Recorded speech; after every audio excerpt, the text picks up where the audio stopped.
up we're bringing up the live stream for you. Live stream is up for you right now. So, guys, welcome in. Apologize for the delay on the live stream, but there you go. So, Greg, CZ Studios fired up. Patriot Mobile Mike at the Patriot Mobile Command Center. Guys, you know where to go to support all of our great partners, and we appreciate you doing that. Welcome to Armed American Radio's Daily Defense Today. Philip Van Cleave and Ryan Petty. You can watch us on X at AAR Mark. You can watch us on YouTube at Armed American Radio. We would hope you would flip over to YouTube and watch us on Armed American Radio on YouTube and subscribe to us, ladies and gentlemen. We are literally about 10 views away from breaking the stranglehold on that platform, and we really need your help to do that. So please, hook a brother up. Can you hook a brother up? Let's go right.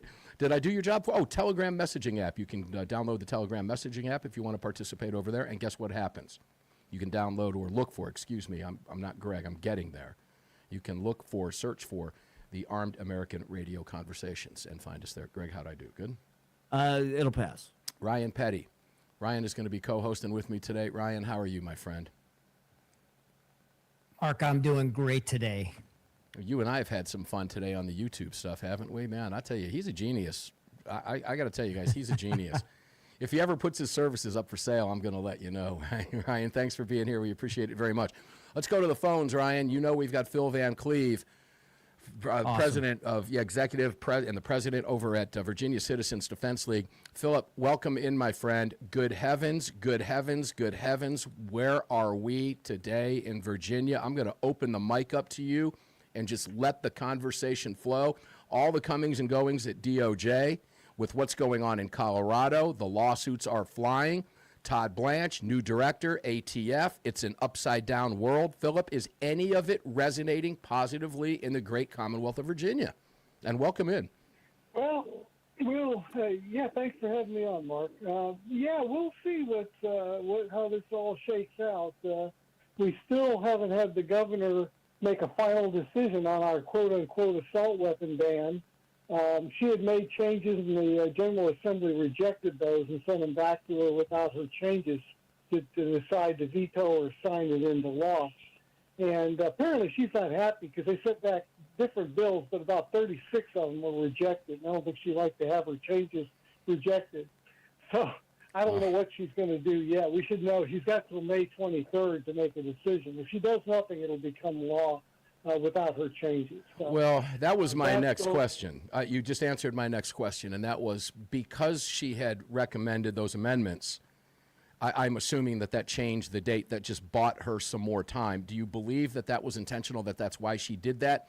And if that's the case, would she have done that in the face of Harmeet Dillon's direct threat?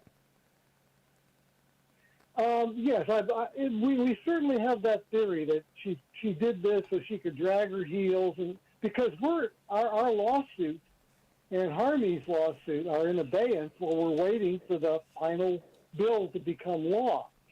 Can't move with the courts until it does. And we're waiting on that, even though there was another bill that passed that says you can't carry assault firearms in public. But the two are tied together, so we're waiting for that to see what happens with the assault weapon ban itself, and then we'll go after both of those at the same time. Well, I guess. But go ahead. No, go ahead. Finish, please. DOJ. I mean, Harmeet and her group have fired the shot across the bow of our governor, saying, we are going to come after the assault weapon ban if it becomes law. And if our beloved governor has paid any attention to what's going in Colorado, she would know that Harmeet is not bluffing. Ryan Petty, Philip Van Cleave is reading my brain today. All right, we are simpatico here today. Phil, you're answering questions in advance, and I love that because we're plugged into this, and I'm glad to know that we're on the same page today. Ryan, when you hear this conversation, we talk about the theory as to why she's doing it. Philip just went to Denver and mentioned that, or Colorado, if the governor is paying attention, and I'm sure that if she's not, her staff is. I'm sure she's aware of it. To what degree, I don't know. The question becomes, does she care about what's happening in Colorado? And ladies and gentlemen, let's bring you up to speed quick. Ryan, then I'll go to you. And that is, ladies and gentlemen, as you know, Harmeet Dillon sent a Philip, how would you classify that? I said it was a direct shot. It was a direct threat to the governor. We will sue you. This is going to happen from the Civil Rights Division of the DOJ. Is that fair to assess it as that, a threat?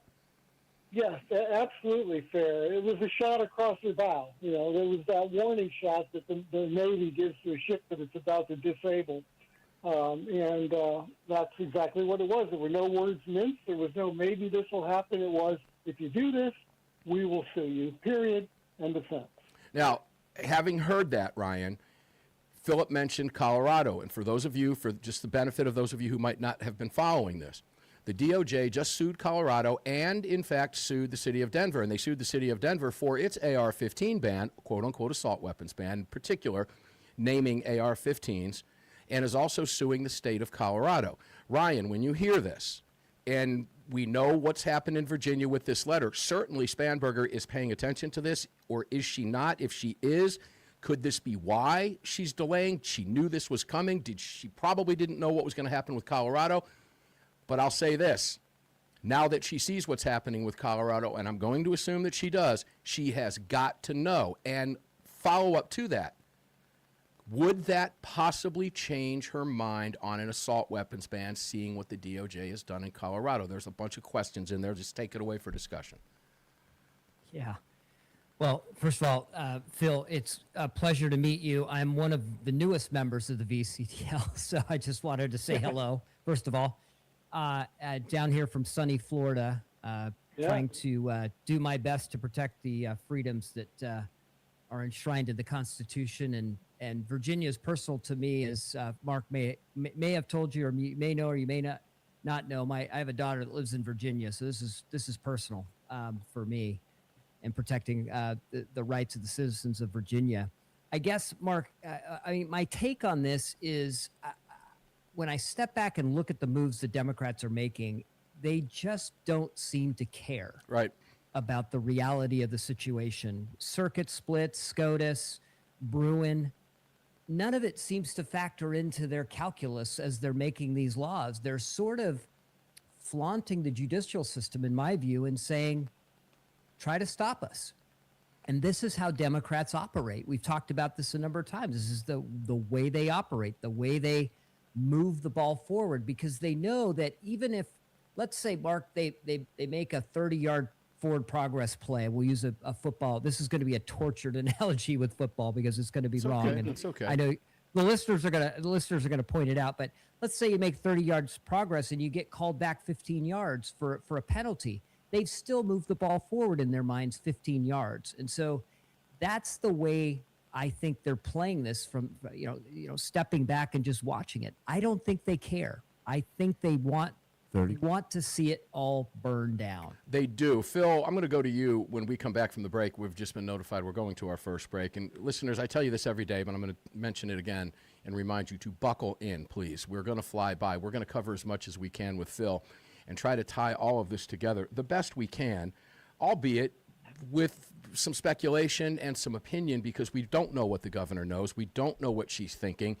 We're not exactly sure why she's done what she's done, but we can come up with some educated guess and theories as to why. We think we're right. 20. Done it a long time. We've seen this before, but not quite play out with this speed. So we're paying very careful attention to Virginia. In the meantime, please take us to vcdl.org and join us. We'll be right back.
Yes, welcome back to the show, ladies and gentlemen. Mark Walters filling your prescription for freedom today and every day, Monday through Friday, here in the CZ studios in front of this very powerful and platinum, and that would be the Patriot Mobile microphone. And Greg, forgive me again, we have a number of new affiliates for the daytime show that we picked up last month, and I'll see if I could get a chance during the break to pull those up. And we'll name some names because we love to name those names. Drop in names, and we also added new affiliates to the Armed American Radio Monstercast as well, about 20 over the last 8 weeks, and that's just huge. Sweet. That's huge growth, ladies and gentlemen, huge growth, and we appreciate that. We couldn't do it without you. The show is in high demand. There's a reason it's a top 100 talk show. We hope you enjoy it as much as we enjoy bringing it to you every day. But reminder that we cannot do it without our partners, and we need you to partner with our partners. That's how that works. That's what partnership means, and you can find every single one of them, including blackoutcoffee.com, blackoutcoffee.com. Use that promo code AAR, blackoutcoffee.com/AAR. Greg, because I do it every day, ask me how much of that stuff I drank this morning, and you better go up in your number, bro. Well, you're asking me to ask you how many cups, so I think you should ask me how many cups do I think you drank this morning. So I'm going to go with 2 pots, 2.5 pots. We made 2 pots today. Yeah. Yeah, we were up all night with the dog because of severe weather coming through here last night. My poor dog, little Huey, was It's that time of just year. a nervous wreck, and you'd think they'd figure it out as they get older because she shares a birthday with Alan Gottlieb. She has a very special birthday, May 2nd. So she just turned 8, and you'd think as they get older they would figure that out. And unfortunately for her, she can't drink blackout coffee. She probably would like to, but we won't let her. So we just give her treats. She eats little bunny rabbit treats, and that's cool. So there you go. Blackoutcoffee.com in lieu of bunny rabbit treats because you are human and you need blackout coffee. I don't know what I'm going with that. I don't know either. Ryan Petty, I see him laughing over there. Ryan, welcome back in. Phil Van Cleave, president of VCDL, welcome back in, my friend. Yeah, do I get any bunny rabbit treats? That sounds like fun. You know, they're actually, she eats raw bunnies, and she has been so healthy with this stuff, not eating this kibble, hard stuff, and it's been great for her. So guys, look into it. They have turkey and all kinds of cool stuff over there for your dogs. Ryan Petty, we closed out with you there. I want to give you the final word from that last segment and then take it back to Phil because you're talking about how they just don't care and they want to burn it down. Do you want to elaborate on that before we turn it back over to Phil, who is literally in the house that's on fire? Yeah, I mean, look, this is the MO for the Democrats across the country, and as you said, Mark, Virginia happens to be at the tip of the spear. It's unfortunate that it's moved into that position, but they're just willing to push as far as they can and let the courts settle it after that. You know, Mark, one quick question, and maybe you know this one, or maybe this is better for Phil. We got a question from the chat. Do Virginians have a way to recall the governor? Oh, that's a question I didn't know the answer to. Phil, great question. Take it away, brother. Okay. Yeah, and Ryan, we're proud to have you as a member. I'm glad to hear that. Awesome. The governor to be recalled requires the General Assembly to do it. Yeah, okay. And that's not going to happen. The yeah. Democrats are controlling it, so that ain't going to happen. No, it's not an option.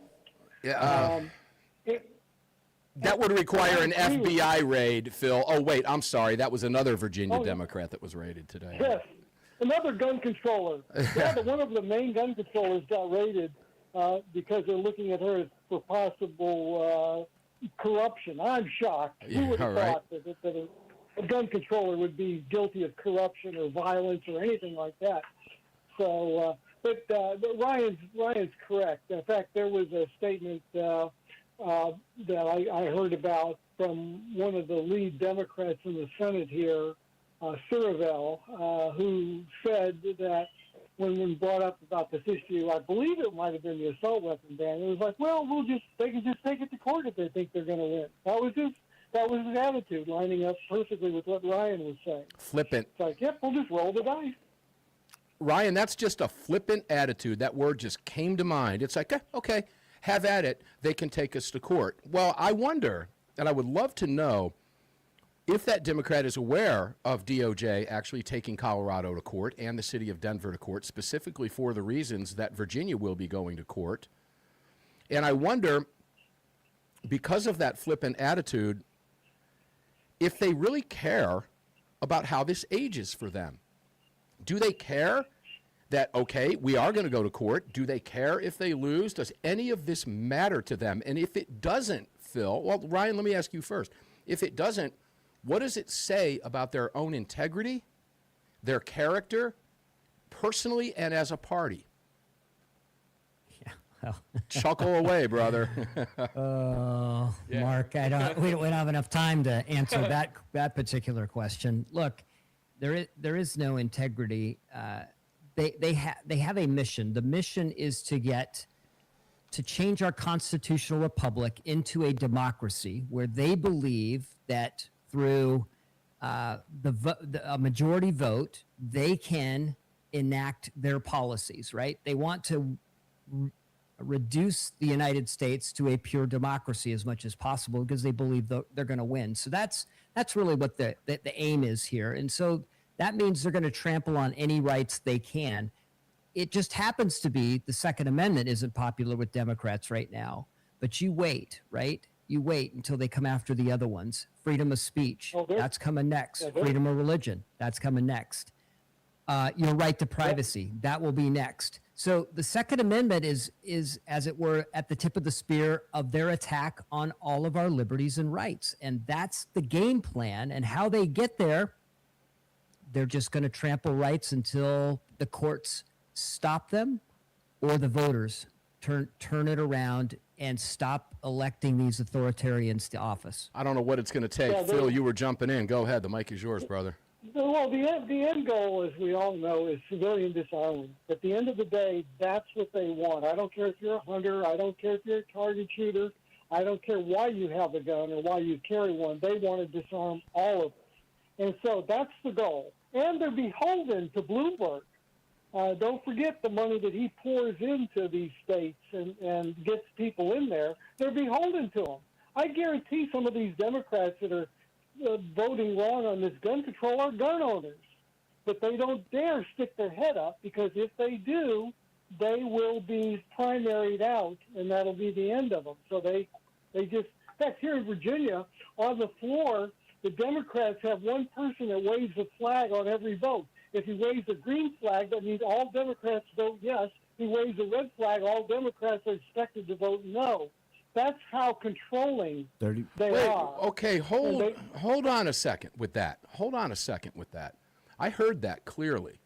Normally, I would say, are you speaking metaphorically? Are you speaking facetiously? But no, there's sincerity there. I did not know that. We're getting ready to take a break. When we come back, Ryan, we're going to go back to that because that speaks volumes. And maybe some of you Republican politicians that are listening to the program might want to maybe, take some notes here because that is how the Democrats operate. I did not know. Okay, interesting stuff. Armed American Radio's Daily Defense comes back. We've got two more segments with Phil Van Cleave, president of Virginia Citizens Defense League, and Parkland father Ryan Petty. And guys, like Ryan and myself and many others around the country are doing right now, we need you to join vcdl.org. It's simple. We'll explain how when we come back. Don't go away.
Welcome back to the show, patriotmobile.com. If you're watching on your devices, whether you're watching live or catching us later on on the broadcast when you have some time, this is a Patriot Mobile activated phone here, ladies and gentlemen. It is patriotmobile.com, patriotmobile.com/AAR, patriotmobile.com/AAR, and support the businesses that support you, your rights, your freedoms, and your lifestyle and your values. It is that simple.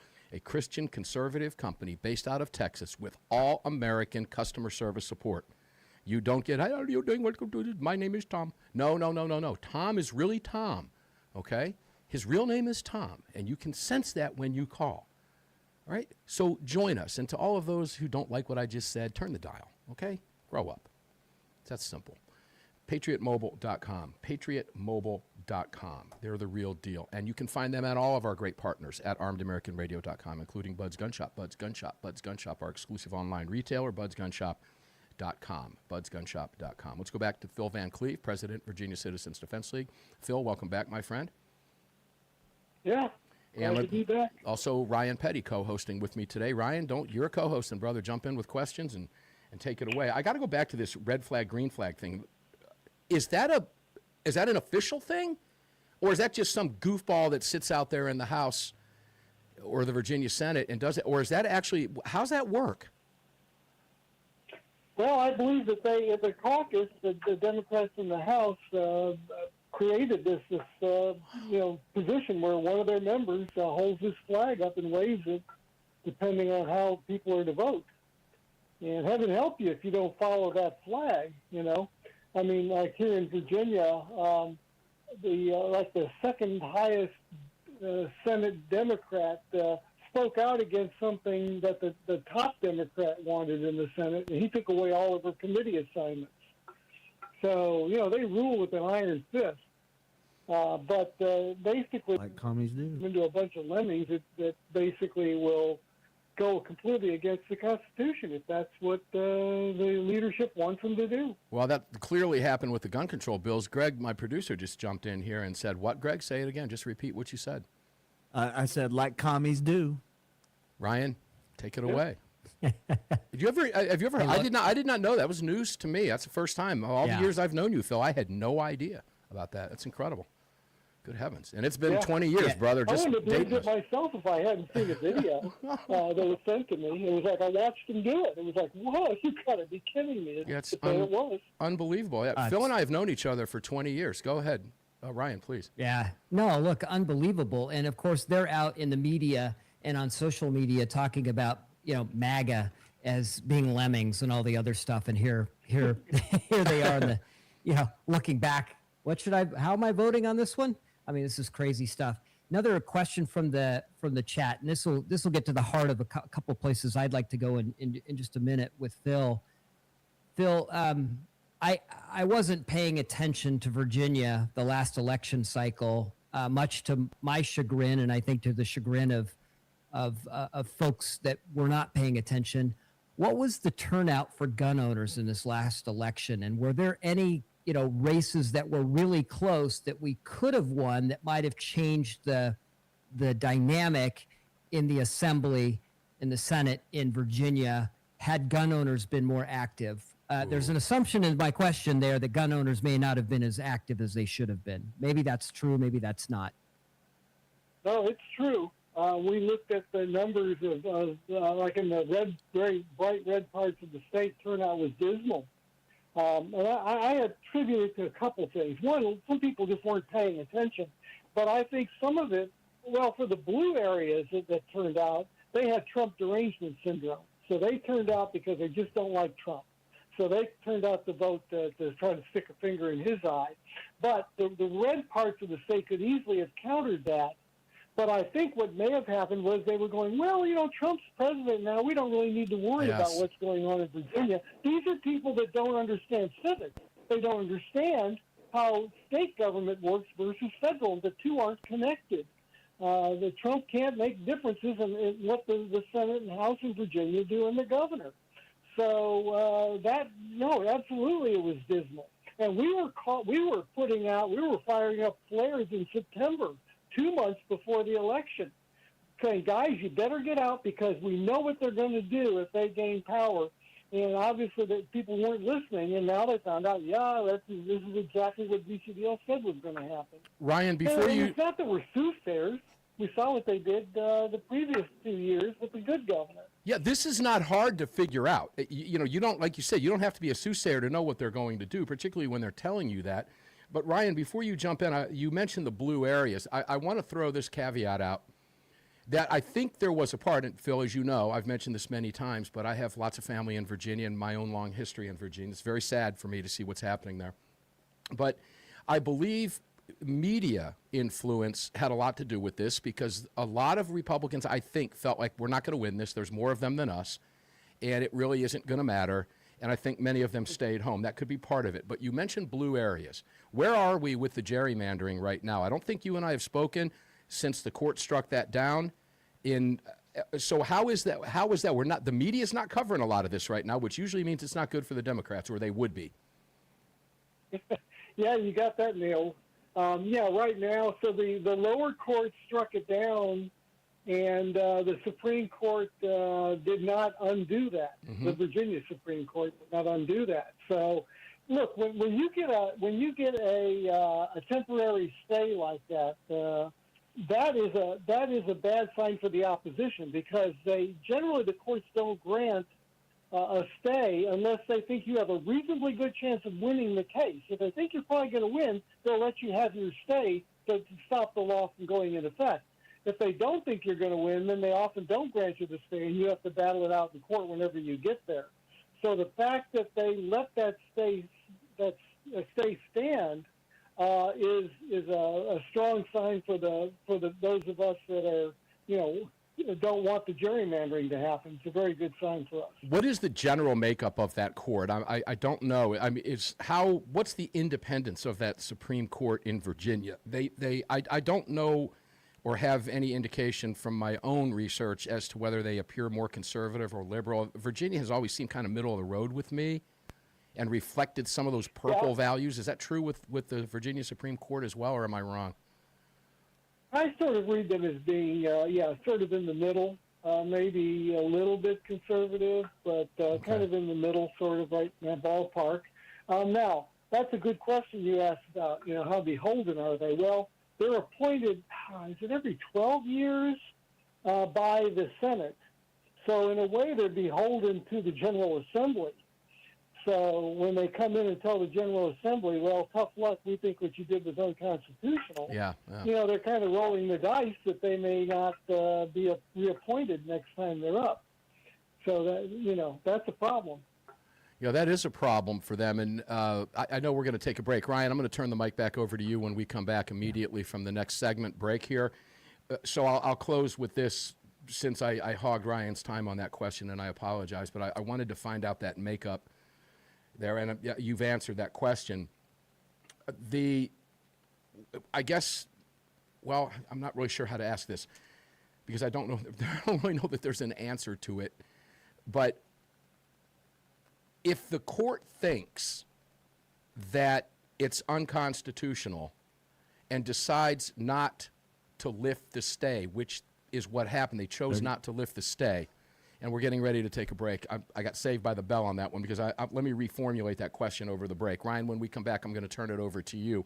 And Phil, I'm going to rephrase that question and get it out the right way to try to get a good response because that's going to require a good question of myself to ask, and I wasn't getting ready to phrase it the right way.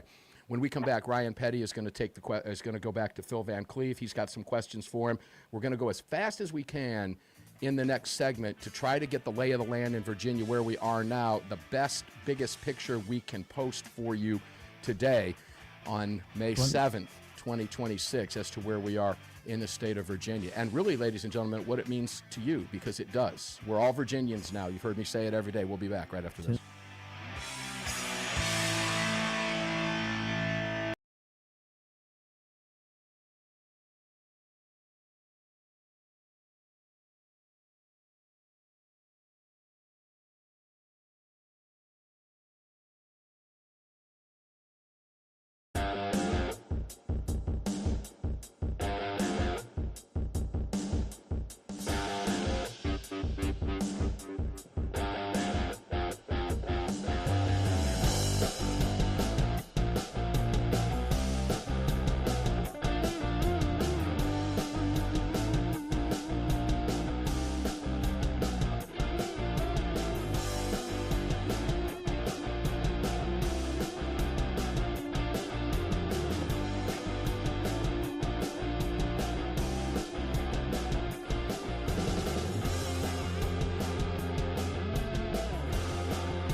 Guys, welcome back. I'm holding up my attorneys on retainer card. I'm going to move quickly here. You hear me say this every day. This card means I have 100+ attorneys in my pocket if I have to use a firearm or anything else that's near me that I can pick up and grab to defend myself. Ryan Petty is holding his card up as well. He is also a card holder, as is every single one of my family members.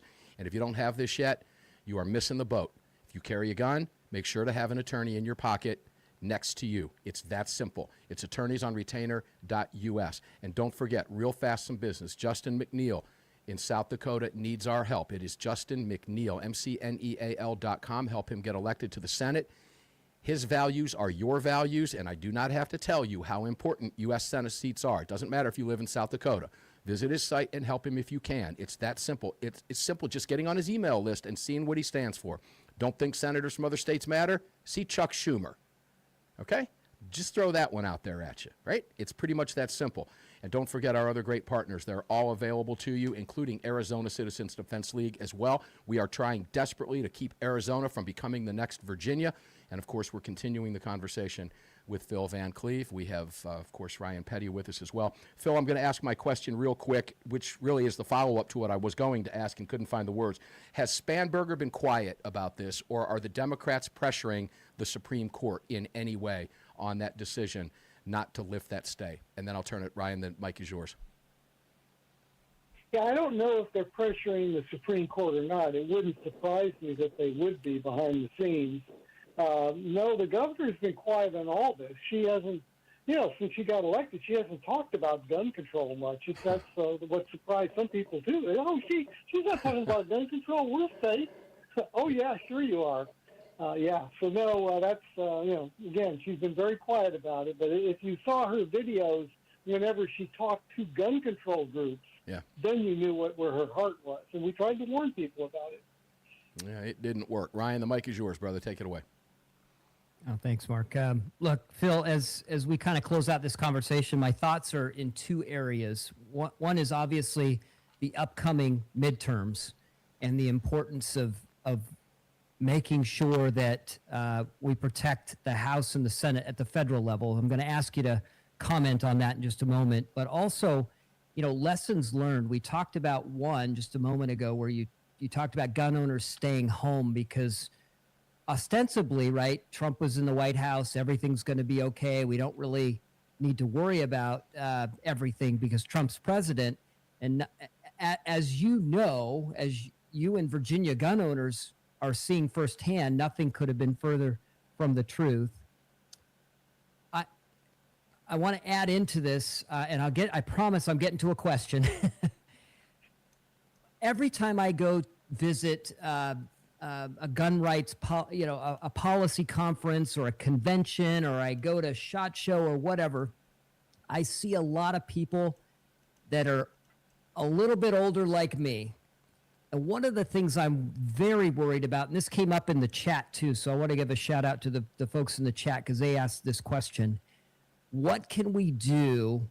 Two-part question. What can we do to get voters out when Trump is not necessarily on the ballot, right? Number one.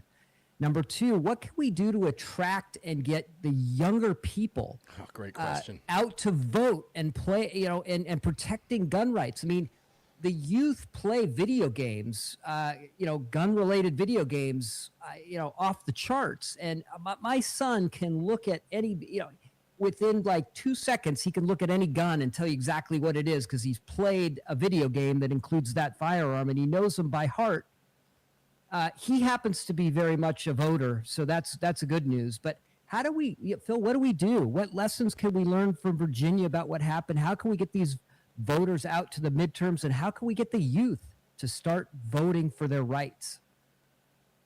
Yeah, and again, that is a generic problem. I mean, when I was a ham radio operator, we would look at our club and say, well, everybody here seems to have an older person. We're either gray-haired or we're in our midlife. Where are the young people? And it is tough to reach out. Of course, here we're asking them just to vote correctly. I mean, they know what guns are. Part of the problem is, number one, they don't teach civics anymore. So our academy, the VCDL Academy, has a program that teaches civics as well as the Second Amendment, the history of it, and all that stuff. It's a presentation we do on, with electronic slides, if you will. And I think that's important to get people to really understand physics and understand history. They're not being taught that. That's intentional. They don't want these future generations to understand their own freedoms. That way they can snap them away and they won't miss them. So, all we can do is try to get the word out. We ask people to talk to their neighbors at church, at work, make people understand, try to get them to drive them to the polls if you have to. That's a key part of it. And maybe even running radio ads or something like that to try to get people aware. But shows like this, what Mark's doing is so important. Shows like this reach out to a wide audience. And this show alone has probably brought a whole lot of people into the fold and got them out to the polls. Well, Phil, I want to add to that, and thank you for those comments. I hope you're right about that. And what I can tell you is we see positive change, but trying to quantify that can be difficult to do. But I have a 21-year-old and a 23-year-old, and Ryan, to your question, and Ryan, you know both my kids, and I know your kids. Roughly the same age group, at least, give or take a couple of years. I think the real answer to that question, Phil and Ryan, is parenting, okay? And that's responsible parenting, getting their kids involved in things such as history, for example, right? How much history is there of the Constitution and the founding of this nation in Virginia, Phil, for crying out loud? Remind me where Jefferson's from. Remind me where's Madison's from. Remind the kids who go to school at UVA who founded it, okay? Take them to a battlefield, teach them history, and let them know how important it is. Go ahead.